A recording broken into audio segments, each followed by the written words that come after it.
My name is Lebohang Pheko. I'm a feminist and political economist. My guests are Sekoetlane Phamodi, who is the founding director of the New Economics Hub, and Dr. Rensburg, who has been part of the health, looking at health and social reproduction for many years, based out of Wits. So I'm very excited. I think I've got two really wonderful co-conversationists.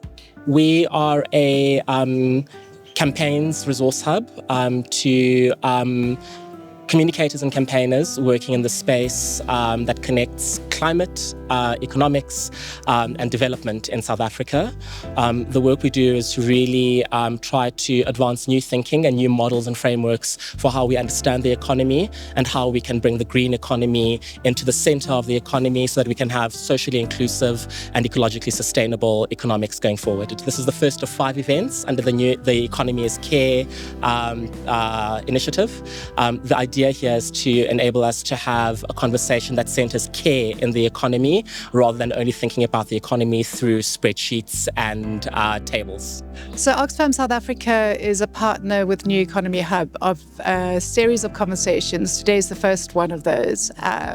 And the reason that we decided to partner in this event was we see many conferences, many meetings, many journals that talk about new economies and the need to move away from the current fiscal and monetary policies that really are acting to strangle our economy. But what we wanted a space where people could enjoy, and so we've got music playing, and where we could have conversations that really allowed a play of creativity and possibility. So what we have here is an incredibly creative space where people can spend their afternoons in the late afternoon sun thinking and dreaming about a new world. I think that there are possibilities, that there are alternatives. In fact, that the alternatives are at the center of what we already know in our social relations, in our community relations, in the way that we measure and value different kinds of work, different kinds of time, different kinds of productivity. I hope if we can come away having significantly broken down and brought down the altar, the cult of GDP, I'll be a very happy camper. Halala! GDP measures profit. It doesn't measure people and their worth, their value. It counts extraction. It never accounts for exhaustion. It counts weapons. It never accounts for wombs.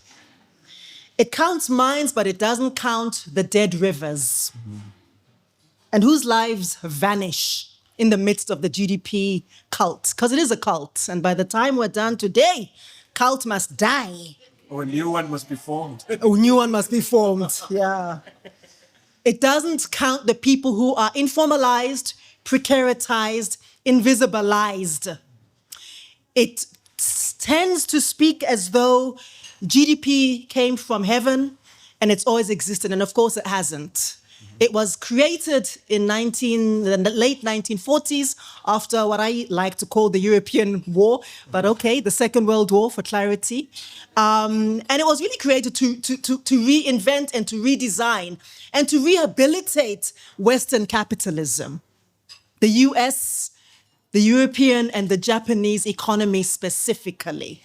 And Simon Kuznets was incredibly perplexed at the end of his life, that this had become this default for how we are always, constantly, universally measuring wealth, measuring prosperity, measuring progress, and measuring development, including contexts where it is absolutely inappropriate, contexts which haven't built their economies on extractiveness across the African continent, contexts that have not built themselves on slave or enslaved labor. I'm looking at you, United States, United Kingdom, and contexts that didn't build themselves on the taxation of revenue that came from the colonies. We were the colonized. So how could we have that residual for wealth and that residual income and asset base lying around in our economies? The answer is we couldn't, because we don't have that kind of, firstly, socio-economic ethic, relationalism with extractiveness, and we don't have the impulse to dominate those things. Now, globally, women perform over 76% of what is called unpaid care work, social reproduction. Also to note that in South Africa, women spend 3 times more on unpaid care, social reproduction than men in rural communities, fetching water, caring for elders, raising children, literally subsidizing the economy, the endless free gift to capitalism. So GDP celebrates mining exports, but not the lungs that have been scarred by silicosis, asbestosis. I was recently in Mpumalanga on a research trip. It is shocking to see 7, 8, 9-year-olds who already have asbestosis because of what they've been inhaling from birth. And yet those are booming areas, high yield, mining yield. So if GDP counts prisons, but is not counting parenting, how then do we reclaim metrics that value the labor of society and the right to dignity?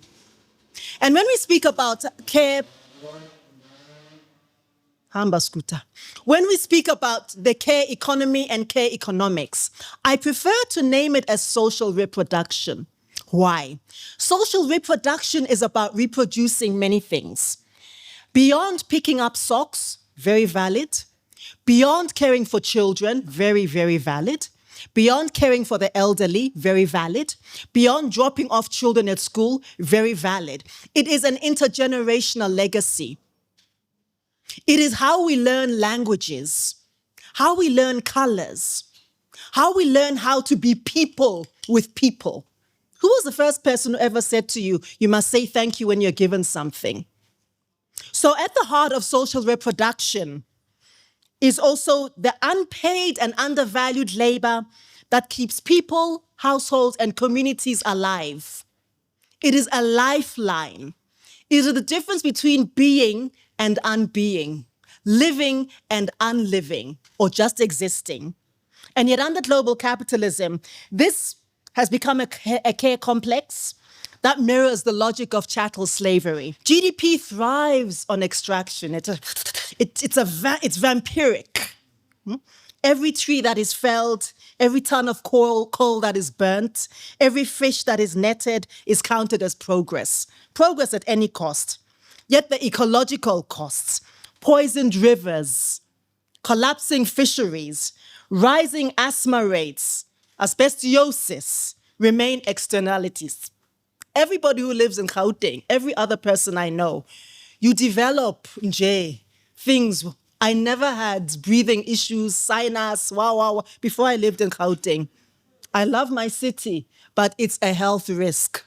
Those gorgeous, beautiful Lion King Hollywood sunsets we enjoy, smog. Technicolor, Kodak, looks like a postcard. It's killing us slowly. And not surprising because this city was built on extraction. Time, who's heard that time is money? All the time. See what you did there? And that we all have the same 24 hours in a day. So capitalism has reduced time to money. It disciplines workers into productivity and efficiency. But time has been stolen in many violent ways, including the incarceral system that robs people of years of life. Some people are on remand for 10 years, 5 years, for shoplifting a loaf of bread. And because they don't have access to the legal system, and because the legal aid system is also stretched thin. You sit on remand for stealing a loaf of bread, for being hungry, for being the recipient of intergenerational poverty, for being the recipient of intergenerational colonial constructs, invasion, loss of land, loss of time. And in South Africa, our overcrowded prison systems hold thousands of awaiting trial prisoners for months, sometimes years, criminalizing poverty. And meanwhile, Black and brown migrant women also lose decades with their children while employed in foreign care systems. And yet time for us is something that has been, and it's not so much this notion of Black people's time. There is Black people's time. It is lunar, it is solar, it is to do with the crops, the cycles of life, the movement of life, the different rhythms, winter, summer, spring, and so forth. And as women, we have particular rhythms, monthly rhythms. So we have always kept time. You are late because you need to get to the factory. And yet for millennia, we subsisted on our time. So let us reclaim African time as something that is sovereign, not something that is to be diminished because, oh, we're always late. Maybe we are trying to catch up with ourselves.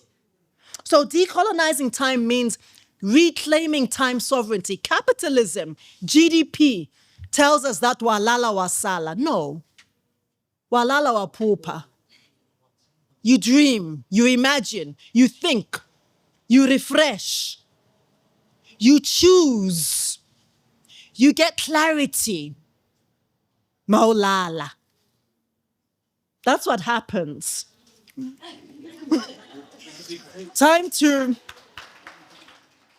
the right to rest, to leisure, to slowness. What we're now calling soft life, no.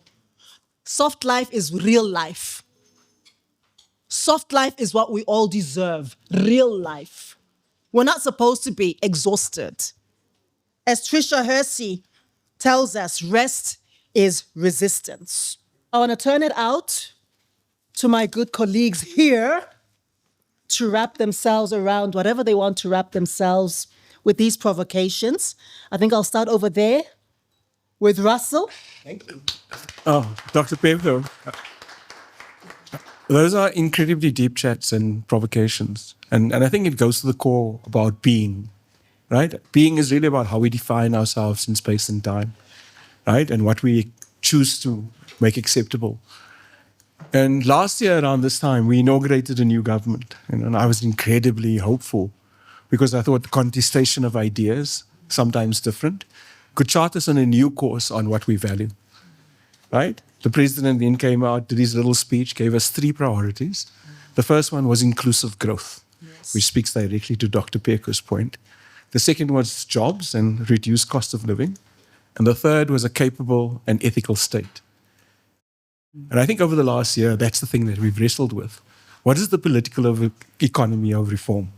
How do we as survivors of apartheid reclaim that struggle for a better life for all? I think a better life is a decent life. A decent life is a life where I can educate my children. A decent life is where I can access healthcare when I need it. But what I've learned in struggling for healthcare as an activist is that definitions matter. Right? Health is not the absence of illness. Health is not the treatment of disease. Health is like a universal thing of it's the absence, it's well-being. It speaks to these issues of time and how we buy and sell time and what time is valued. And I think what the provocation gave me was a story that was told by a conference speaker on the rise of non-communicable diseases. And they created a character and they called her Nomsa, and Nomsa lived in Khayelitsha, and she worked in Sea Point. But many of us will know that non-communicable diseases like diabetes are a lot of the time diseases of lifestyle, diseases of consumption, the kind of ultra-processed foods and stuff that we eat. And to counter them is not just about taking medication. But here's Nomsa. Nomsa had 3 kids that stayed with her in a little house in Khayelitsha. But in order to get to Sea Point by 8 o'clock so we can serve her madam her breakfast, she needed to leave home at 5, which meant that her children weren't able to have a healthy breakfast with her. They often consumed a magwenya at the taxi rank as their first meal. When they came home in school in the afternoon, they didn't have a place where they could walk around and play. When Nomsa returned home at 6, she couldn't walk around and get the exercise she needed to counter the non-communicable diseases or the diabetes that she developed. So this thing would be a lifeline curse rather than an opportunity to heal. We have a mental health epidemic. But the only people that can treat mental health are psychiatrists, of which there are 600, which means that the rate and the cost of treating mental health becomes exponentially higher. And people who need it most can't access it, right? Especially survivors of apartheid, right? We survive it every other weekend through violence, through social constructs of having to defend who we are, right? And if we really want to be serious about this revolution that lies before us, we have to look at the definitions. And I think linked to GDP, we have to start determining what are the things that we value, right? And how we value them. Be it the laborer, be it the care worker, be it anybody. It really has to come back to valuing people where they are and valuing ourselves in a broader ecosystem of progress. But we're going to cling on to definitions like gross national product. We're going to get stuck there because the things that get measured for GDP are not the things that matter to the livelihoods of people or wellness. Do you think it's time for us to start dreaming and thinking differently? Because we're not going to solve yesterday's problems by thinking in the way we did when we created them. And right now, I think we have a once-in-a-generation opportunity to do it because the world is in such unbalance that the ability to bring new ideas is much more possible than what it was 10, 15 years ago. But it's not going to be an easy journey. And I think these ideas of unpacking what we value and what we should value, right? And I think that's the conversation that we need to have. But we're living in a world that's in flux, that's in chaos. And in chaos, there's an opportunity for newness. And I think when we start thinking about reimagining value and value creation, I think we may go onto a different kind of political economy. If we stay on the current path, we will see the return of apartheid in a different way. Right? Neoliberal economic policies get entrenched. Yeah. Powerful provocations, especially, and the mental health parts and the wellness part is profound. And I think I would invite us to rethink through the chaos and to reimagine what could be rather than what is. My learned friend? Right, lovely. Thank you. Thank you so much. These are some really rich, hot, infuriating, but also exciting provocations, mostly because I think in the conjuncture we find ourselves in, we're seeing, I think the WEF lot out there in Davos kind of coined it or discovered suddenly that we are in a polycrisis. But I think for many of us who live here, in the true north of the world, in the center of the world, have known for a long time that we do live and have been living in a polycrisis. The polycrisis is characterized by total or a totalizing and unbridled growth set economic practice and understanding. It translates into fragmenting social relations, right? That when we get into the taxi, we're all mad at each other, or at least it feels like we're all mad at each other, but when really who we're mad at is our boss, but our boss has more power than we do, and so we start to take it out on each other. Right, we see it in the crisis of geopolitics as a result of that, because it's becoming less and less possible for us to live and continue in this way, in the ways in which we see, understand, and exchange value. And we're seeing most significantly a substantial increase in inequality. It's structural, in that it's baked into the system that we are operating within. It's gendered because someone or a particular gender is paying the price for another because of the structural relations about what is valued and what is required in this economy. When you're unable to produce or participate in generating that idea of value, then you are disposable and discarded. This idea of precarity, where I think for all of us, at least all of us who look like me and who have the same hue as me, but certainly more than us, we are a paycheck away from economic disaster, right? If we lose our jobs today, we maybe have a month maybe 2 to go for some of us who are in the professional managerial classes. And then it's done for, right? So we are in this precarity because our bodies, our contribution is so disposable. I'd like to really kind of go back into the socio-historical. Dr. Pheko, at the top of her intervention, reminded us where this idea of GDP, or when this idea of GDP was coined, right? Just in the time following the European War. It was at a time where the world was experiencing or coerced into the kind of geopolitical crisis that we are currently experiencing. One, because of colonization, right? At least for us who are here in the so-called South, in the majority world. The idea of GDP emerges as a way of thinking about value. It's open at the time. It's about thinking about how we do valuing in a way that might then enable us then to start imagining new ways of developing a sovereign idea of what value is. But then that gets mobilized into machinery and institutions that are actually really about extraction and nothing but extraction, right? This value is on our land, and we are the bones of this earth. So why is it that it must be determined by someone elsewhere? Now, capitalism and neoliberalism, as it has evolved into, requires 2 things in order to function. It requires cheap resources from somewhere. The second thing is cheap labor, also a resource, right? But we can't just talk about it as a resource because we're talking about people, humans, right? Whole histories, archives, living archives of what happened in time and place, of what we remember and is rememberable, people who carry care and give it and share it.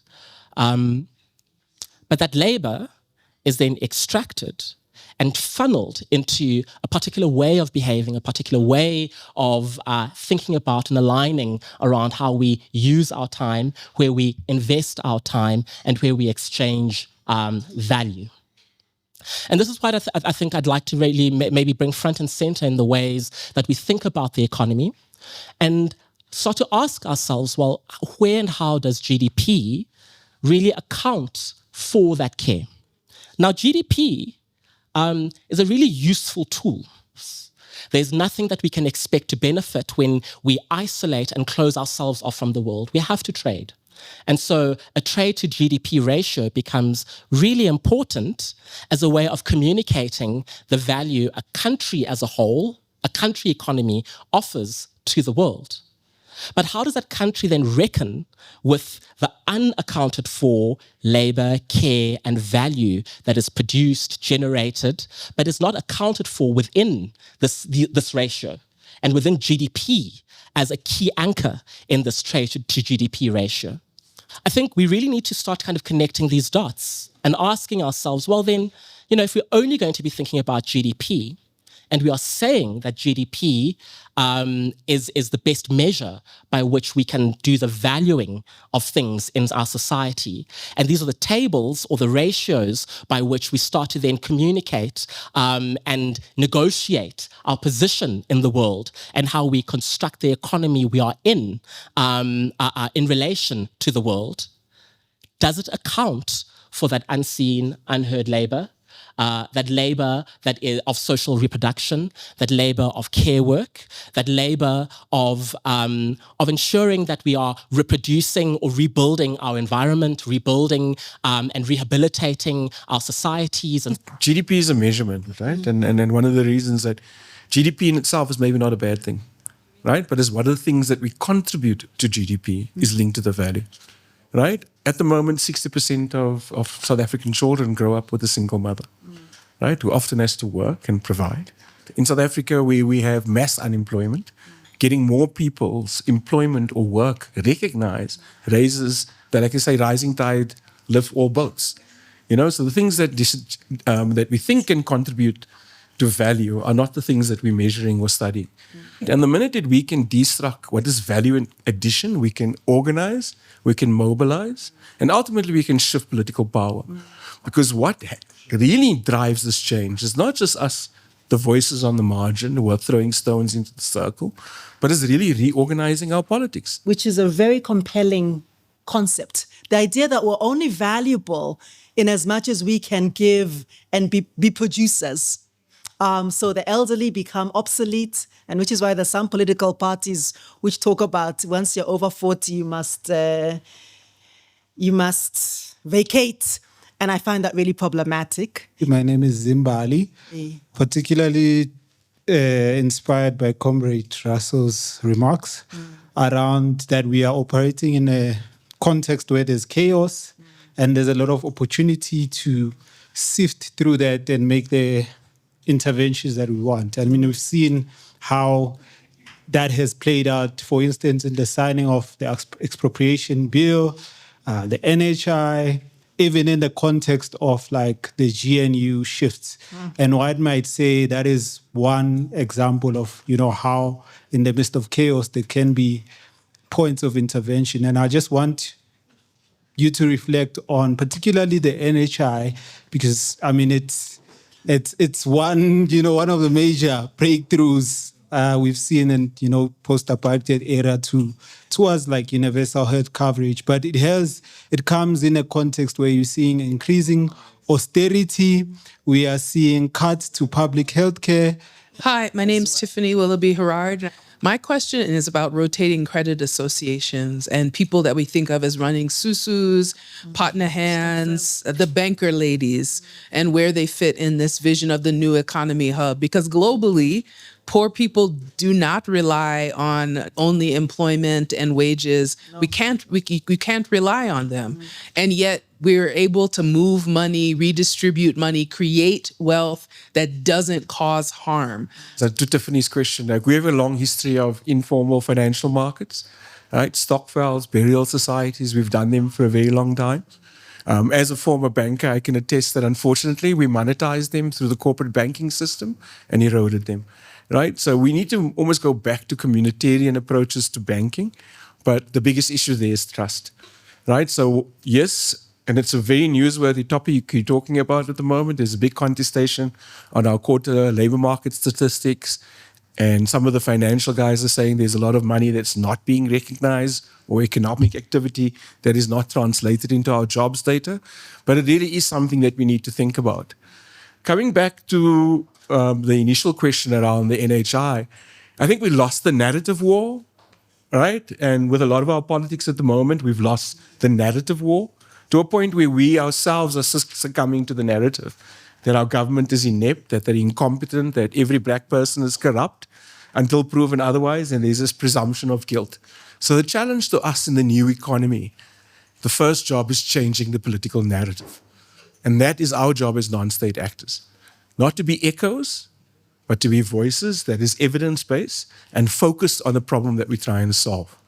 When it comes to the NHI, at the moment, the NHI is a multi-generational reform.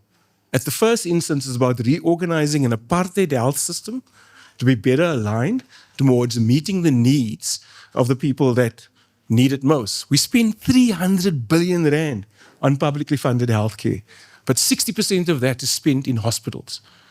Inefficient hospitals where specialists are making millions in overtime, that they've given themselves as the saviors of the people, but they are the extractors, right? And we need to look at the data in a way to say, where can we add the most value with the public money that we're spending?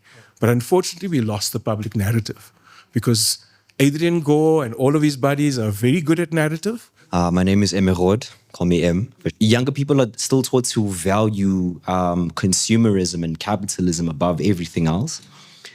And I think that's a shame. What's even more shameful is the fact that we live in an era where knowledge isn't very hard to come by. We have technology, we have books, we have word of mouth. People have global platforms to say what they think. And I think that concepts such as all of the things we've discussed in this discussion are actually out there. I used to think that the beginning of any great revolution begins with knowledge, simply knowing that this particular system is crazy and something has to be done about it. I realized later on that you can have knowledge, but without a sense of urgency to carry that, nothing will actually change. Hema, and gosh, I was so inspired by the beginning because I thought to myself, this is not just a framing, it's an invitation. And in the words of an invitation, I think for me what was standing out was the idea that it's an awakening of consciousness. And that awakening speaks to the conversations we should be having. And I think sometimes we need to catch ourselves when we cede to what exists and use that as the benchmark or the baseline for our conversation. I heard words like polycrisis, and I'm sitting back thinking, but whose crisis are we existing in? And I guess I lean into the Japanese phrase "kiki wa kikai," which says a crisis is an opportunity. If we've been on the back foot, why are we calling it a polycrisis when the crisis is A, not of our making, and B, not for us to hold on to, but to create opportunity? I think as we engage with consciousness, I think we should be aware of the areas where our conscious is hijacked on how we engage. Our conscious is hijacked in us spending a lot of time as experts right now framing problem statements, as has been said, but also not enough time on engaging on conscious design of solution frameworks. I speak as a feminist and activist who feels that 20 years of her life has actually been hijacked by speaking about what is wrong. And I found a lot more succor in working on the models that I'd like to see. So perhaps the opportunity for us is not just that activism providing a voice and safety for what I'm calling the era of the heretics, but also for us archiving these multiple truths and providing platforms for engagement and creating the new possibilities. But that starts with us self-funding these, not waiting for somebody else to validate our opinions, our thoughts, our philosophies, our thought leadership, and ideologies. Let's take from what we know, and what we know is that knowledge is precarious. Perhaps the opening statement is not really about how we create a wellness economy, but how do we transact on our knowledge from today and actually work through that. Not on the basis of how we're comparing to what is existing, but giving ourselves true permission to exist.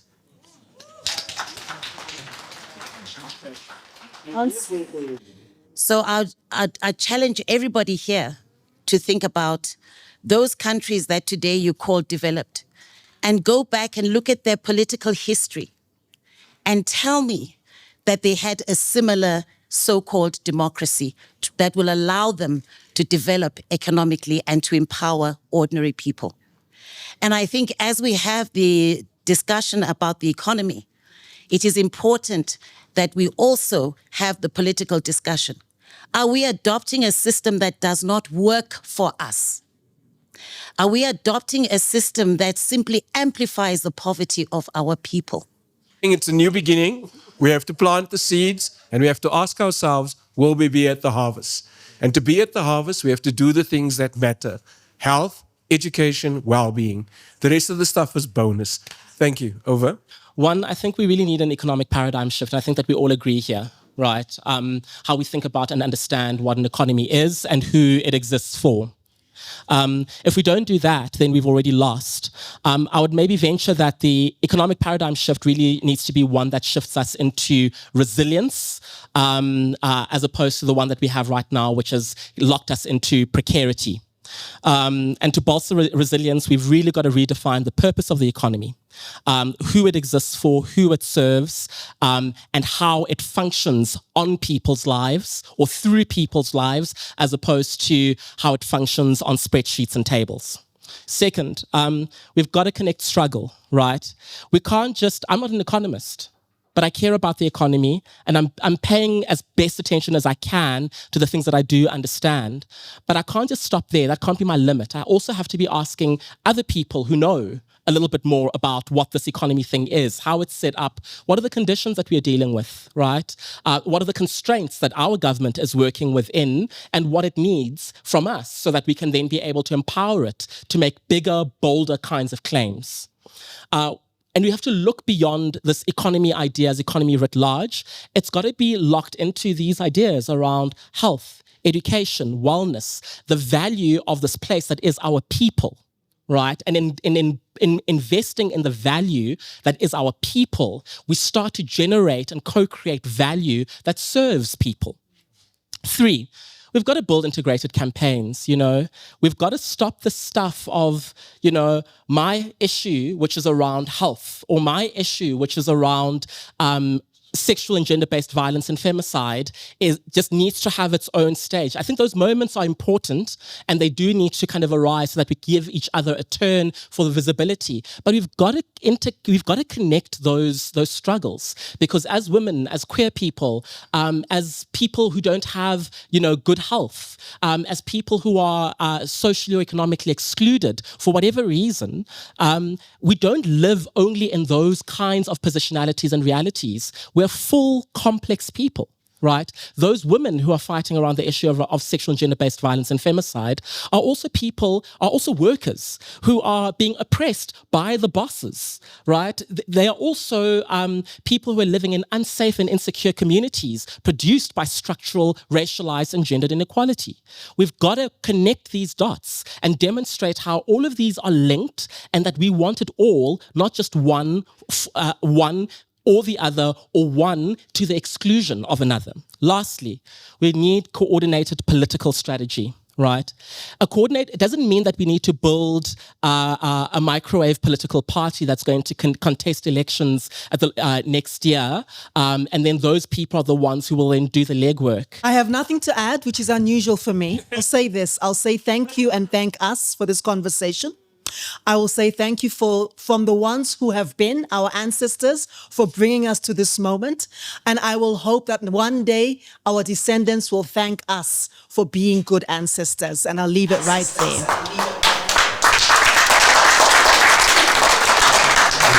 I think the event of today, and there's also quite a number of young people, that was perhaps the most heartening thing. I think I was speaking to Dr. Pheko earlier on, and I was actually almost teary. I was excited. I said, there's so many young people here. And I think that while she says that, the ageism shouldn't be applied in terms of coming in and exiting leadership, there's something to be said about passing on the mantle. There's something to be said about a conscious younger generation who sees the importance of this conversation, who partakes in it, who curates it, and have a vested interest not only in the outcomes, but in who's participating in framing some of the conversations. That was hugely exciting. Maybe it's a generational shift, people who are interested in having conversations about their own posterity. Maybe there's a greater appetite, especially among younger people, the new voters, students, people who are new in the workplace, or people who are not in the workplace, the people who have been left out of and abandoned and betrayed by the neoliberal mainstream or economic model. People perhaps looking for answers, for questions, and a place of community to think around these things, build up strength and build up reserves for new terrains of struggle, new formations, new mobilizing. I mean, I think it's a great thing.